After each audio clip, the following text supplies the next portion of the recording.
Welcome to my channel Solve Tech with AD. Today we will talk about slicers. Slicers in Excel are a powerful yet beginner-friendly tool to filter data visually in tables, pivot tables, and pivot charts. This tutorial will walk you through how to use slicers in Microsoft Excel with easy-to-follow instructions and helpful images. Before inserting a slicer, make sure your data is formatted as a table. Click on any cell inside your data table. Go to the Insert tab. Click on the Insert tab in the ribbon at the top of Excel. Click on the Slicer button. In the Insert group, click on the Slicer button. This will open a dialog box with column headers from your table. Choose Columns to filter.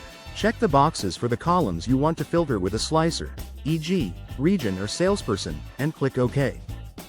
Use the slicer to filter your table. Click the buttons inside the slicer to filter your data instantly. You can select multiple values by holding Ctrl, Windows, or CMD, Mac.